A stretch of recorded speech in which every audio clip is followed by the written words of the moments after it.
বঙ্গবন্ধু নানা ধরনের মানুষকে এক কাতারে এনেছেন, এটা পৃথিবীতে নজিরবিহীন। সুতরাং বঙ্গবন্ধুর জন্ম না হলে এই স্বাধীন দেশের জন্ম হতো না বলে মন্তব্য করেছেন রাজশাহী বিভাগীয় কমিশনার ও অতিরিক্ত সচিব ডক্টর দেওয়ান মোহাম্মদ হুমায়ুন কবির।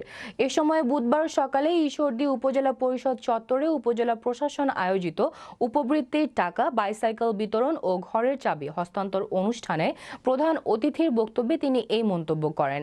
পাবনা জেলা প্রশাসক মোহাম্মদ আসাদুজ্জামানের সভাপতিত্বে ও উপজেলা নির্বাহী অফিসার সুবীর কুমার দাসের সঞ্চালনায় এ সময় উপস্থিত ছিলেন অতিরিক্ত পুলিশ সুপার বিপ্লব কুমার গোস্বামী, সহকারী কমিশনার ভূমি টি.এম. রাহসিন কবির, ভারপ্রাপ্ত উপজেলা চেয়ারম্যান আব্দুস সালাম খান, ঈশ্বরদী থানার অফিসার ইনচার্জ রফিকুল ইসলাম সহ উপজেলা পরিষদের সকল দফতরের কর্মকর্তাবৃন্দ।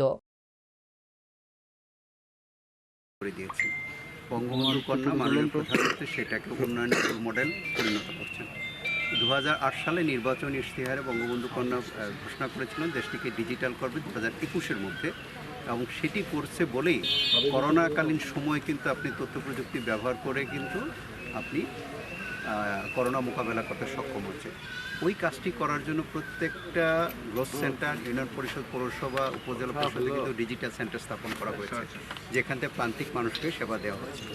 21-এর পর তো সিদ্ধান্ত জাতি জানতে চেয়েছিল, কিউরিসিটি ছিল যে এরপর কী হবে। 2022 সালে 12ই ডিসেম্বর মাননীয় প্রধানমন্ত্রী শেখ হাসিনা এটি ঘোষণা করলেন যে 2141-এর মধ্যে আমরা স্মার্ট বাংলাদেশ হব। এখানে স্মার্ট বাংলাদেশের মধ্যে 4টি উপাদান আছে, যেটা স্মার্ট নাগরিক, স্মার্ট সরকার, স্মার্ট অর্থনীতি, স্মার্ট সমাজ।